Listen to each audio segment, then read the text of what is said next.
ನಾಳೆ ಡಿಸೆಂಬರ್ 15 ಸೋಮವಾರದ ದಿನ ಸಫಲ ಏಕಾದಶಿ ಬಂದಿದೆ. ಈ ದಿನದ ವ್ರತಕತೆ ಏನು, ವಿಷ್ಣುದೇವರ ಪೂಜೆ ಹೇಗೆ ಮಾಡಬೇಕು, ಅರಿಶಿಣದ ನೀರಿನಿಂದ ಹಣ್ಣುಗಳಿಂದ ಯಾವ ಕೆಲಸ ಮಾಡಿದರೆ ಅಶ್ವಮೇಧ ಯಾಗ ಮಾಡಿದ ಫಲದೊಂದಿಗೆ 4,000 ವರ್ಷಗಳ ಸುದೀರ್ಘ ತಪಸ್ಸು ಮಾಡಿದ ಫಲ ಲಭಿಸಿ ಕಷ್ಟಗಳೆಲ್ಲ ದೂರವಾಗಿ ಸರ್ವ ಯಶಸ್ಸು ಸಿಗುತ್ತದೆ ಅಂತ ಇವತ್ತಿನ ಈ ವಿಡಿಯೋದಲ್ಲಿ ತಿಳಿಸಿಕೊಡ್ತೀವಿ. ಬನ್ನಿ. ಮಾರ್ಗಶಿರ ಮಾಸದ ಕೃಷ್ಣ ಪಕ್ಷದ ಏಕಾದಶಿಯನ್ನು ಸಫಲ ಏಕಾದಶಿ ಎಂಬ ಹೆಸರಿನಿಂದ ಕರೆಯಲಾಗುತ್ತದೆ. ಈ ಏಕಾದಶಿಯ ಬಗ್ಗೆ ಭವಿಷ್ಯ ಪುರಾಣ, ಬ್ರಹ್ಮವೈವರ್ತ ಪುರಾಣ, ಪದ್ಮ ಪುರಾಣಗಳಲ್ಲಿ ತಿಳಿಸಲಾಗಿದೆ. ಈ ದಿನ ಸಾಕ್ಷಾತ್ ವಿಷ್ಣು ದೇವರಿಗೆ ಫಲಗಳನ್ನು ನೈವೇದ್ಯವಾಗಿ ಅರ್ಪಿಸಬೇಕು. ಅಂದರೆ ವಿಷ್ಣು ಭಗವಂತನಿಗೆ ವಿವಿಧ ಫಲಗಳನ್ನು ಅರ್ಪಿಸಿ ನಮಸ್ಕಾರ ಮಾಡಬೇಕು. ಸಫಲ ಏಕಾದಶಿ ಆಚರಿಸಿದವರಿಗೆ 4,000 ವರ್ಷ ತಪಸ್ಸು ಮಾಡಿದ ಫಲ ಪ್ರಾಪ್ತಿಯಾಗುತ್ತೆ. ಅಶ್ವಮೇಧ ಯಾಗದ ಜೊತೆಗೆ ಅನೇಕ ವ್ರತ ಯಾಗ ಮಾಡಿದಂತಹ ಫಲ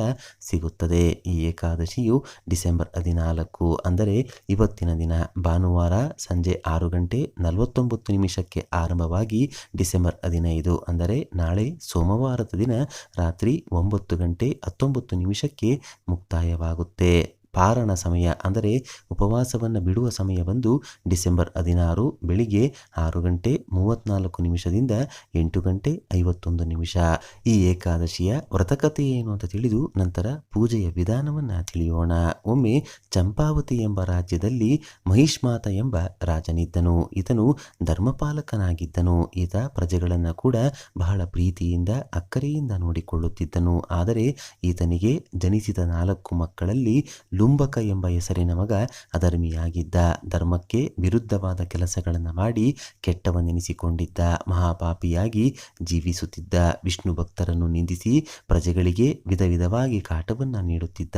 ಇದನ್ನು ನೋಡಿದಂತಹ ಮಹಿಷ್ಮತಿ ರಾಜನು ಮಗನೆಂದು ಕೂಡ ನೋಡದೆ ದುಷ್ಟ ಮಗನನ್ನು ರಾಜ್ಯದಿಂದ ಹೊರ ಕಳಿಸುತ್ತಾನೆ. ರಾಜ್ಯದಿಂದ ಹೊರಬಂದಂತಹ ಲುಂಬಕನು ಕಾಡಿನಲ್ಲಿ ಸಿಗುವ ಆಹಾರಗಳನ್ನೇ ಸೇವಿಸುತ್ತಾ ಅಲ್ಲಿನ ಪ್ರಾಣಿಗಳನ್ನೇ ತಿನ್ನುತ್ತಾ ಜೀವನ ನಡೆಸುತ್ತಿದ್ದ. ಅನೇಕ ಪಾಪಕೃತ್ಯಗಳನ್ನು ಕಾಡಿನಲ್ಲಿಯೂ ಮಾಡುತ್ತಿದ್ದ. ಒಂದು ದಿನ ಹೀಗೆ ಮರದ ಕೆಳಗೆ ಮಲಗಿದ್ದಾಗ ಯಾವುದೇ ಬೇಟೆ ಸಿಗದೆ ಹಸಿವಿನಿಂದ ಬಳಲಿದ್ದ. ಇಡೀ ದಿನ ಉಪವಾಸವಿದ್ದು ತಾನು ಮಾಡಿದ ಪಾಪಕೃತ್ಯಗಳನ್ನು ನೆನೆದು ಕಣ್ಣೀರು ಹಾಕಿದ. ಭಗವಂತ ಮಹಾವಿಷ್ಣುವನನ್ನು ನೆನೆದು ಪಶ್ಚಾತ್ತಾಪಪಟ್ಟ. ಭಗವಂತ ವಿಷ್ಣು, ನಾನು ಮಾಡಿದ ತಪ್ಪುಗಳನ್ನು ಕ್ಷಮಿಸಿ ಜೀವಿಸಲು ಅವಕಾಶ ಕೊಡು, ನನ್ನ ಪಾಪಗಳಿಂದ ಮುಕ್ತಿ ಕೊಡು ಎಂದು ಬೇಡಿದ. ತನ್ನ ಬಳಿ ಉಳಿದಿದ್ದ 2 ಹಣ್ಣುಗಳನ್ನು ವಿಷ್ಣುದೇವರಿಗೆ ಅರ್ಪಿಸಿ ಪರಿಪರಿಯಾಗಿ ಬೇಡಿಕೊಂಡ. ತನ್ನ ಅರಿವಿಗೆ ಬಾರದೆ ಆಹಾರ ಸಿಗದೆ ಏಕಾದಶಿಯ ಉಪವಾಸವನ್ನು ಲುಂಬಕನು ಆಚರಿಸಿದ್ದ.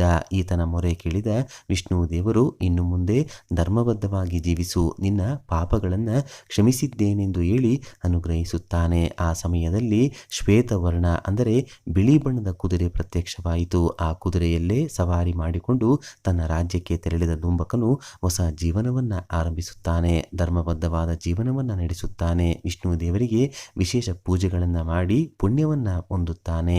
ಸರ್ವ ವಿಧವಾದ ಫಲಗಳನ್ನು ವಿಷ್ಣು ದೇವರಿಗೆ ಅರ್ಪಿಸಿ ಜಾಗರಣೆ ಮಾಡುವುದರ ಮೂಲಕ ಜೀವನದಲ್ಲಿ ಸರ್ವ ಸಫಲತೆಯನ್ನು, ಯಶಸ್ಸನ್ನು, ಅನೇಕ ಪುಣ್ಯ ಫಲಗಳನ್ನು ಪಡೆಯುವಂತಹ ಏಕಾದಶಿಯ ದಿನವೇ ಈ ಸಫಲ ಏಕಾದಶಿಯಾಗಿದೆ. ಈ ದಿನ ನಿಮ್ಮ ಮನೆಗಳಲ್ಲಿ ವಿಷ್ಣು ದೇವರಿಗೆ ಸಂಬಂಧಿಸಿದ ಫೋಟೋ ಅಥವಾ ವಿಗ್ರಹಕ್ಕೆ ತುಳಸಿ ಹಾಗೂ ವಿವಿಧ ಪುಷ್ಪಗಳಿಂದ ಅಲಂಕಾರ ಮಾಡಬೇಕು. ಸಾಧ್ಯವಾದರೆ ಮನೆಯ ಆವರಣದಲ್ಲಿ ಬೆಳೆದಿರುವಂತಹ ಪುಷ್ಪಗಳನ್ನೇ ಅಲಂಕಾರಕ್ಕೆ ಬಳಸಿದರೆ ತುಂಬಾ ಶ್ರೇಷ್ಠ. ವಿಷ್ಣು ದೇವರ ಮುಂದೆ ದೀಪಕ್ಕೆ 3 ಬತ್ತಿಗಳನ್ನು ಬಿಡಿ ಬಿಡಿಯಾಗಿ ಕೂರಿಸಿ ತುಪ್ಪವನ್ನು ಬಳಸಿ ದೀಪಾರಾಧನೆ ಮಾಡಿ. ಓಂ ನಮೋ ಭಗವತೆ ವಾಸುದೇವಾಯ ಅಥವಾ ಓಂ ನಮೋ ನಾರಾಯಣಾಯ ಎಂದು ಹೇಳುತ್ತಾ ವಿಷ್ಣು ದೇವರ ಸ್ಮರಣೆಯನ್ನು ಮಾಡಿಕೊಳ್ಳಿ. ಈ ದಿನ ಮನೆಯ ಬಳಿ ಇರುವಂತಹ ವೃಕ್ಷಗಳಿಗೆ, ದೇಗುಲದ ಆವರಣದಲ್ಲಿ ಇರುವಂತಹ ವೃಕ್ಷಗಳಿಗೆ ಅರಿಶಿಣ ಬೆರೆಸಿದ ನೀರನ್ನು ಅರ್ಪಿಸಿ ವಿಷ್ಣು ದೇವರನ್ನ ಸ್ಮರಿಸಬೇಕು. ಹಸಿದವರಿಗೆ ವಿಷ್ಣು ದೇವರ ಹೆಸರನ್ನ ಹೇಳುತ್ತಾ ಹಣ್ಣು ಹಂಪಲುಗಳನ್ನು ತಿನ್ನಲು ನೀಡಬೇಕು. ಇದರಿಂದ ತಿಳಿದು ತಿಳಿಯದೆ ಮಾಡಿದ ಅನೇಕ ವಿಧವಾದಂತಹ ಪಾಪಕರ್ಮಗಳು ಕಳೆದು ಹೋಗುತ್ತೆ. ವಿಷ್ಣು ದೇವರ ಅನುಗ್ರಹದಿಂದ ಸರ್ವ ಕೆಲಸಗಳಲ್ಲೂ ಯಶಸ್ಸು ಪ್ರಾಪ್ತಿಯಾಗುತ್ತೆ. ಆರ್ಥಿಕ ಸಮಸ್ಯೆಗಳು ದೂರವಾಗಿ ಆರೋಗ್ಯ ಕೂಡ ವೃದ್ಧಿಯಾಗುತ್ತೆ. ಈ ದಿನ ವಿಷ್ಣು ಸಹಸ್ರನಾಮ ಪಾರಾಯಣ ಮಾಡಿ. ಸಾಧ್ಯವಾದರೆ ವಿಷ್ಣು ಪಂಜರ ಸ್ತೋತ್ರ ಎಂಬ ವಿಶೇಷ ಸ್ತೋತ್ರವಿದೆ, ಅದನ್ನ ಕೇಳಿ. ಇದರಿಂದ ಮಾನಸಿಕ ನೆಮ್ಮದಿ ಹಾಗೂ ವಿಷ್ಣು ದೇವರ ರಕ್ಷಣೆ ವರ್ಷಪೂರ್ತಿ ಪ್ರಾಪ್ತಿಯಾಗುತ್ತೆ. ತನಗೆ ಅರಿವಿಲ್ಲದಂತೆ ಉಪವಾಸವಿದ್ದು ತಾನು ಮಾಡಿದ ತಪ್ಪನ್ನು ನೆನೆದು ಪ್ರಾಯಶ್ಚಿತ್ತಪಟ್ಟದ್ದಕ್ಕಾಗಿ ಮಹಿಷ್ಮಾತ ಎಂಬ ರಾಜನ ಮಗನು ಲುಂಬಕನು ಪುಣ್ಯ ಸಂಪಾದಿಸಿ ಮರಳಿ ರಾಜ್ಯವನ್ನ ಪಡೆದು ಸುಖ ಜೀವನವನ್ನ ನಡೆಸಿದನು. ಇನ್ನು ಈ ವ್ರತದ ಕತೆ ಕೇಳಿ ನಿಯಮಬದ್ಧವಾಗಿ ಏಕಾದಶಿಯ ಇಂದಿನ ದಿನದಿಂದಲೇ ರಾತ್ರಿ ಅಲ್ಪ ಆಹಾರ ಸೇವಿಸಿ ಏಕಾದಶಿಯ ಇಡೀ ದಿನ ಉಪವಾಸವಿದ್ದು ಕನಿಷ್ಠ ಏಕಾದಶಿಯ ದಿನದಂದು ರಾತ್ರಿ 12 ಗಂಟೆಯ ತನಕ ಜಾಗರಣೆ ಮಾಡಿದರೆ ವಿಷ್ಣು ನಾಮಸ್ಮರಣೆಯನ್ನ ಮಾಡಿಕೊಂಡ್ರೆ ಅದೆಷ್ಟು ಫಲ ಸಿಗುತ್ತದೆ ಎಂದು ಹೇಳಲು ಕೂಡ ಸಾಧ್ಯವಿಲ್ಲ.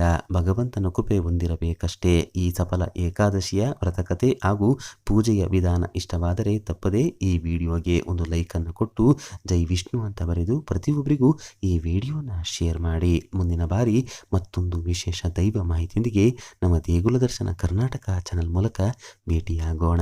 ಧನ್ಯವಾದ ಸ್ನೇಹಿತರೆ.